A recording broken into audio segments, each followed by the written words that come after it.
Good morning students. हमने हमारी last video में देखा था कि मानव का जो क्रमिक विकास की जो कहानी चल रही थी, उस क्रमिक विकास की कहानी में हमने देखा था कि जो आधुनिक मानव के बारे में बताया गया था और उसमें हमें दो मॉडल बताए गए थे। पहला मॉडल था आपका प्रतिस्थापन मॉडल और दूसरा था क्षेत्रीय निरंतरता मॉडल।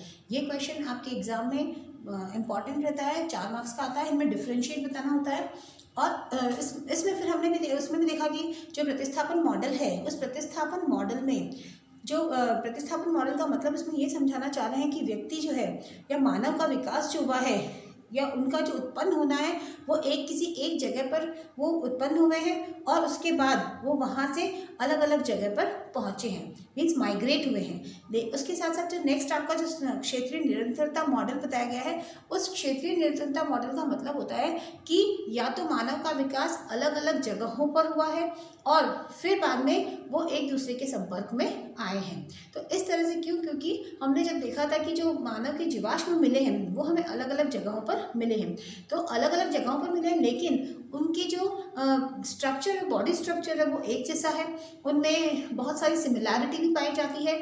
तो हमने देखा जो सिमिलैरिटीज़ पाई जाती है इसका मतलब वो एक ही तरह के या एक ही पूर्वज माने जा सकते हैं मानव के, एक ही तरह के। और अगर डिससिमिलैरिटीज़ है इसका मतलब वो अलग अलग स्थानों पर हुए होंगे। फिर उसके बाद हमने देखा कि जो आदिकालीन मानव थे, जो प्राचीन समय में 40,000 साल पहले या 35,000 साल पहले, 20 लाख वर्ष पूर्व पहले, इस तरह के जो लोग थे वो कैसे अपना जीवन यापन करते थे। जीवन यापन का मतलब अगर मानव है तो उसे खाना पीना सब कुछ चाहिए होता है, तो वो उनकी व्यवस्था कैसे करता था। तो उनकी व्यवस्था में सबसे पहले हमने देखा तो आदिकालीन जो मानव थे, उन आदिकालीन मानव में भोजन प्राप्त करने का तरीका कौन सा होता था, कैसे कैसे वो भोजन प्राप्त करते थे, किन किन तरीकों से भोजन प्राप्त करते थे। तो सबसे पहला तरीका उनका क्या रहता था? सबसे पहला तरीका रहता था शिकार करना। क्यों? क्योंकि सबसे पहले उन्होंने क्या करना सीखा था? शिकार करना सीखा कि या तो किसी मरे हुए जानवरों का ही वो मांस खा लेते थे या पेड़ से फल फूल इस तरह के खा लेते थे। तो सबसे पहला जो काम किया उन्होंने शिकार करने का किया। फिर उसके बाद उन्होंने किया संग्रहण करने का काम भी किया था। संग्रहण या गैदरिंग जिसको हम बोल सकते हैं, इसमें आप देख सकते हैं कि अलग अलग तरह के फल फूल और कहीं कहीं हमें एग्स वगैरह के उनके भी साक्ष्य मिले हैं। तो या जो चीज़ें इन सबको इकट्ठा करके वो अपने पास रखते थे और जब उन्हें आवश्यकता होती थी वो उन्हें खा लिया करते थे। या कभी जैसे शिकार या नहीं कर पाए या नहीं ला पाए तो वो उन बची हुई चीज़ों को खा लिया करते थे। तो इस तरह से गैदरिंग का काम भी हुआ। देन अपमार्जन का काम होता है। अपमार्जन का मतलब होता है स्कैवेंजिंग। स्कैवेंजिंग का मतलब किसी के द्वारा मारे गए जानवरों के जो बचा हुआ अवशेष रहता था, है ना, जैसे किसी एनिमल ने या किसी बड़े शिकारी ने या बड़े जानवर ने छोटे जानवर को मार दिया, उसको जितना खाना था वो खा लिया, बचा हुआ जो आइटम है उस आइटम को वो लोग, ये आदि मानव क्या करते थे, उसको खुरच कर ये लोग खाते थे। तो ये था उनका अपमार्जन का तरीका। फिर था उनका मछली पकड़ना। मछली पकड़ना भी एक उनका क्या बोल सकते हो, भोजन प्राप्त करने का एक तरीका था कि वो मछली पकड़कर उनको पकाकर खाया करते थे या कच्ची ही खाते थे, जैसे भी उनकी वो व्यवस्था थी उस समय वो खाते थे। तो इस तरह से आदिकालीन मानव का जो भोजन प्राप्त करने का तरीका था वो ऐसा था। उसके बाद हमने देखा था कि जो प्रारंभिक मानव थे, उन प्रारंभिक मानव में पेड़ों से वो किधर की ओर उन्होंने मूव किया, गुफाओं की तरफ मूव किया। मतलब जो आप देख सकते हो जो होमिनॉइड्स और वगैरह थे वो लोग कहाँ रहते थे? पेड़ों पर रहते थे।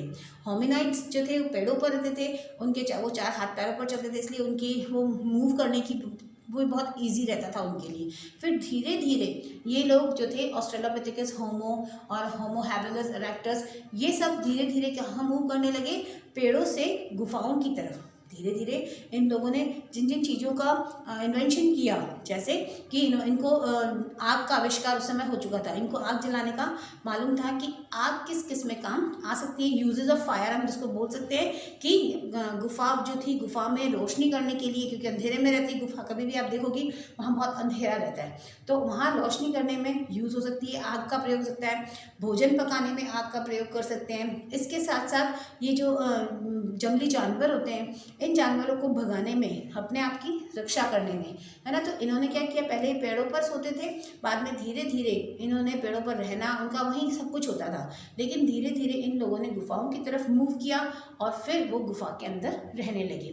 तो इस तरह से जो ऑस्ट्रेलोपिथेकस जो थे वो तो पेड़ों तक सीमित रहे, लेकिन बाद में धीरे धीरे होमो जाति की जो प्रजाति थी वो होमो प्रजाति, क्योंकि उनका मस्तिष्क थोड़ा विकसित था, इस वजह से वो वहाँ पर धीरे धीरे आगे की ओर मूव करने लगे। फिर आपका आता है जो प्रारंभिक मानव थे वो क्या करते थे, वो प्रारंभिक मानव थे, उन्होंने फिर औजारों का निर्माण भी शुरू किया। जब गुफाओं में रहने लगे, एनिमल को मार के लाने लगे, फिर उन्होंने जो औजार निर्माण, क्योंकि जो होमो होते थे वो सीधे खड़े होकर चल पाते थे। हमने पढ़ा है पहले चीज़ों में, वीडियोज़ में कि होमो जो थे वो कैसे चलते थे, 2 पैरों पर चलते थे और इस वजह से उनके दोनों हाथ फ्री रहते थे। और जब दोनों हाथ फ्री हैं इस मीन्स इनका वो कुछ ना कुछ और यूज़ करेगा। तो उन्होंने क्या करना शुरू किया, पहले पत्थर के औजार बनाना शुरू किया, जो आप बोल सकते हो पंच, अलग अलग तरह 5 प्रकार की बोल सकते हो उसका तिकोना करना, है ना, इस तरह का एक औजार होता था।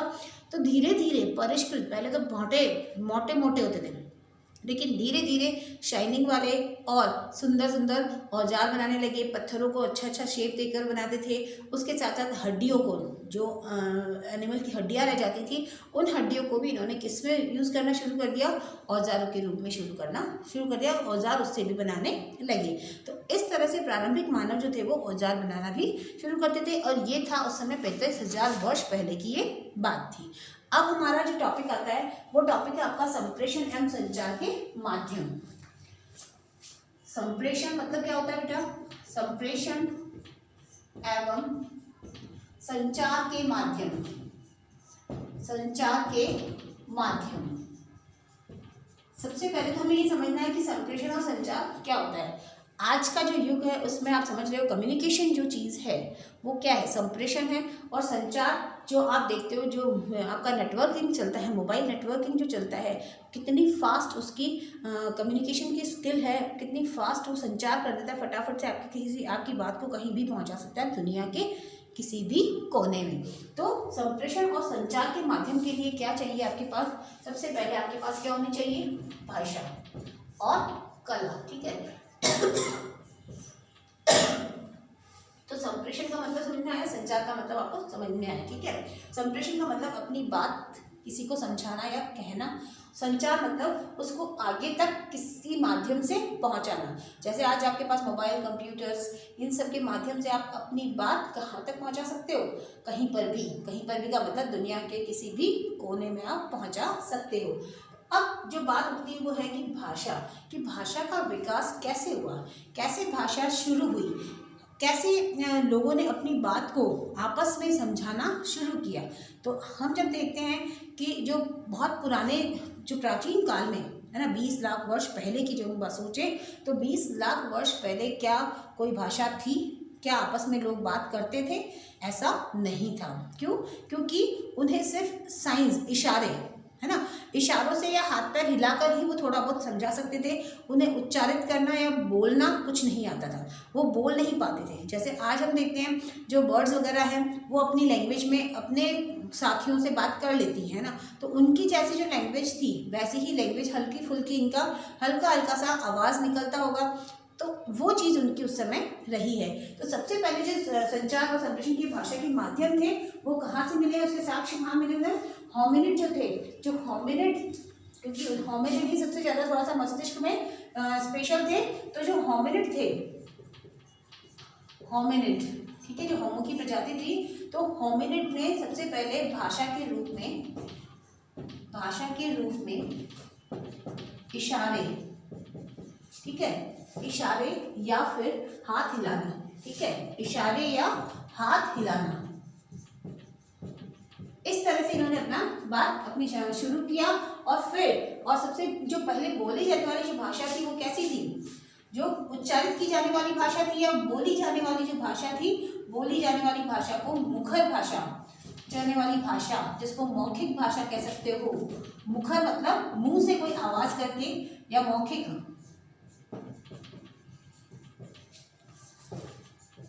मुंह से आवाज करके कोई भाषा बोली जाती थी या उच्चारित की जाती थी। और शायद ये कब शुरू हुई हो, ये जो होमिनिड्स थे वो प्राइमेट्स काल के समय से थे। कहाँ से थे?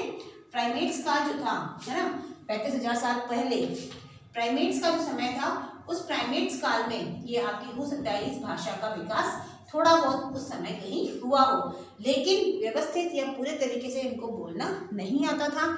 ये सिर्फ इशारे से या हाथ पैर हिलाकर ही करते थे। तो उस समय तक भाषा इनकी नहीं पता था कैसे बोलते हैं, लेकिन किन्हीं किन्हीं इतिहासकारों जो है वो इस बात में विश्वास करते हैं कि जो भाषा थी उन भाषा में वो थोड़ा बहुत जो मस्तिष्क होमिनिड्स जो थे उनके मस्तिष्क में कुछ इस विशेष प्रकार की विशेषताएं थी, है ना, कुछ मस्तिष्क कुछ अलग था उनका, विशेषताएं थी जिससे उन्होंने बोलना शायद संभव हो सका हो। तो इनमें हम बता सकते हैं कि जो होमिनिड्स थे, जो होमो हैबिलस थे, होमिनिड्स में भी एक प्रजाति थी, आपको हमने बताई है, होमो हैबिलस, होमो इरेक्टस, ठीक है ना, और होमो सैपियंस। हमने इन 3 प्रजातियों को देखा है, जिनमें होमो हैबिलस जो थे वो औजार बनाने में बहुत कुशल थे। फिर धीरे धीरे जो होमो इरेक्टस और होमो सैपियंस आए थे, उनमें धीरे धीरे और मस्तिष्क का विकास होता रहा, और आज का जो मानव है वो होमो सैपियंस का ही रूप है, क्योंकि वो चिंतनशाली प्राणी था।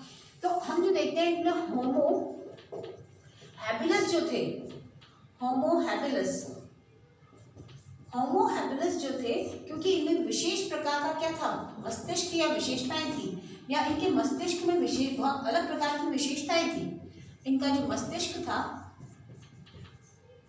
वो मस्तिष्क में अलग प्रकार की विशेषताएं थी, और इन्हीं विशेषताओं की वजह से उन्होंने शायद बोलना संभव हो पाया था, उन लोगों में बोलना संभव हो पाया था इन्हीं विशेषताओं के कारण से। और फिर धीरे धीरे 20 लाख वर्ष पूर्व इन्होंने क्या किया, इनमें बोलना शुरू किया, या इनमें क्या बोल सकते हो, इनमें स्वर तंत्र के बारे में इनको थोड़ी बहुत जानकारी होने लगी, और वो धीरे धीरे कुछ न कुछ बाद में धीरे धीरे वो बोलने लगे, इनका विकास हुआ और मस्तिष्क में और अनेक परिवर्तन भी होने लगे। ठीक है, स्वर तंत्र का भी विकास हुआ और मस्तिष्क में परिवर्तन होने लगे। इसके बाद एक तीसरा सुझाव ये भी आया कि हो सकता है जो भाषा का जो विकास हुआ है वो 40,000 से लेके 35,000 साल, ठीक है, 40,000 साल से 35,000 साल पहले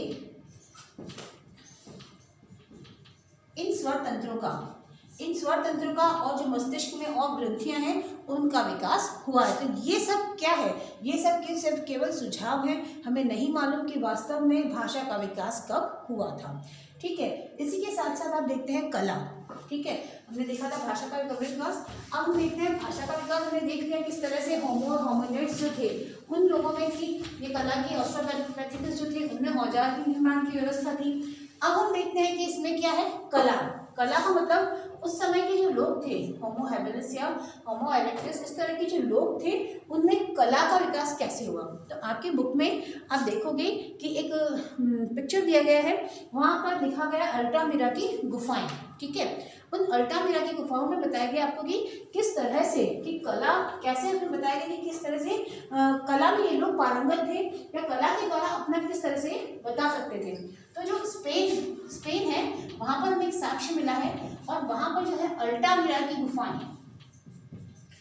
अब इस अल्टामिरा की गुफा की एक स्टोरी है जो आपकी बुक में है, कि वो स्टोरी क्या है कि अल्टामिरा की जो गुफा है वो स्पेन में है, और उसके बारे में बताते हैं कि जो मार्सिलोना है, ठीक है, एक व्यक्ति था, उसका नाम था आपका मार्सिलोना सैंस दी साउतलॉ। ठीक है, वो जब उस गुफा में गया कुछ काम करने के लिए, है ना, वो पुरातत्ववेत्ता के रूप में था, और वो कुछ काम करने गया 1879 नवंबर में। ठीक है, और जब वो उस जगह पहुंचा, उसके साथ उसकी बेटी मारिया भी थी। जब वो अपनी बेटी के साथ अंदर कुछ काम कर रहा था, और जो बेटी है वो छोटी बच्ची है तो खेलेगी कूदेगी, तो वो खेल रही थी, उधर खेलते खेलते उसकी नज़र छत पर, जो गुफा की छत होती है उस छत पर गई, वहाँ उस छत पे उसने देखा कि उस छत पे उसे एक बैल का चित्र, है ना, कैसा आपकी बुक में है वो मैं शो कर रही हूँ थोड़ा सा, अगर आपको नहीं तो आप अपनी बुक निकाल के देखेंगे कि आपकी जो इस तरह की है इसमें आपको शो कर रखा है कि ये जो बैल का चित्र है वो उसने कहाँ देखा, उस गुफा की दीवार पे देखा। और उसने अपने फादर को आके बताया कि फादर देखो वहाँ पर मैंने कुछ देखा है, ऊपर देखो आप वहाँ कुछ है। तो फादर जब उसे देखते हैं तो उन्हें एक बार तो विश्वास नहीं होता है कि ऐसा कुछ हो भी सकता है, लेकिन जब उन्होंने पास जाकर देखा तो उन्होंने देखा कि हाँ वास्तव में ये कुछ चीज़ है। और उस जो चित्रकारी है उसको पेस्ट किया गया है, जो कलर वगैरह जो थे अलग अलग डिफरेंट कलर्स से वो पेस्ट किया हुआ लग रहा था। तो उसकी और क्यूरियोसिटी बढ़ने लगी और वो उसके बारे में और जानकारी लेने लगा और फिर उसने एक बुक भी उसके ऊपर लिखी है। तो ये जो अल्टामिरा की गुफाएं हैं, इन गुफाओं में इस प्रकार के अनेक चित्र मिले हैं।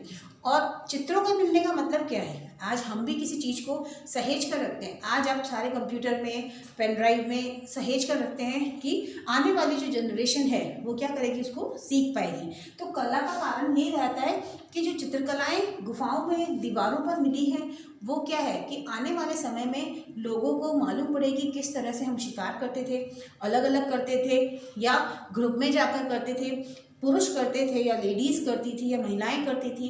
तो ये सब चित्र आप जब उसमें देखेंगे कि उसमें जो अलग अलग तरह के बहुत सारे चित्र वहाँ पर मिले हैं और उन चित्रों को देखकर उन्हें पता लगा है कि किस तरह से वहाँ के लोग एक साथ ग्रुप में होकर शिकार करने जाते थे, या फिर वो ये समझाने की कोशिश कर रहे थे कि ग्रुप में शिकार कैसे किया जाता है, सिंगल शिकार कैसे किया जाता है, और जो शिकार है उसको वापस से हम किस तरह से खाना या किस तरह से बताना, वो सब उसमें आपको बताया गया था। तो इस तरह से आपको जो स्पेन है उसमें अल्टामिरा की गुफाओं में इस तरह के चित्र मिलेंगे। उसके साथ साथ आपको जो फ्रांस है, फ्रांस में भी 2 स्थान हैं, उन 2 अलग अलग स्थानों पर आपको इनके अलग अलग चित्र मिलेंगे बहुत सारे। इसमें लेस्कॉन्स है और एक जगह है शोवेन। लेस्कॉन्स और एक जगह का नाम है शोवेन, ठीक है। इन 2 जगहों पर हमें अलग अलग जानवरों के चित्र मिले हैं और उन चित्रों को कोई छोटे जानवर हैं और कोई बड़े जानवर भी हैं। तो इस तरह से अलग अलग जो चित्र मिले हैं वो मिले हैं जानवरों के सैकड़ों चित्रकारियाँ मिली है और ये मिली है 30,000 साल पहले से लेकर कितने साल पहले तक की है, 12,000 साल पहले, वर्ष पूर्व उनका मिलना, मतलब उनका इतिहास इतना ही पुराना लगता है कि चित्रों को बनाना उन्हें उस समय से आता था और चित्रों के माध्यम से वो आने वाली पीढ़ी को कुछ समझाना चाहते थे। उसके साथ साथ यहाँ पर जो चित्र मिले हैं वो किन किन के मिले हैं, चित्रों में हम देख सकते हैं घोड़ों का चित्र, कि मतलब घोड़ों के बारे में वो जानते थे, और उसके साथ साथ जो हिरन, साकिन, मैमथों, साकिन, और इसके साथ साथ जो विशालकाय जानवर होते हैं, है ना, विशालकाय जानवर, बड़े बड़े जानवर जो होते हैं उनके चित्र भी मिले। और वो कौन कौन से हैं, जिसमें आप देख सकते हो शेर, भालू, गैंडा, तेंदुआ व लकड़बग्गा। उसके साथ साथ उल्लू के साक्ष्य भी या उल्लू के चित्र भी वहाँ पर, उल्लुओं के चित्र भी वहाँ पर मिले हैं। तो कुल मिलाकर इतने सारे जानवरों की वो जानकारी रखते थे और इन जानवरों को वो चित्रों के माध्यम से बताना चाहते थे कि आने वाली पीढ़ी किस तरह से उनका शिकार करेगी। ठीक है, तो आज का जो हमारा टॉपिक है आज हम इसको यहीं एंड करेंगे। Next topic next day. Thank you.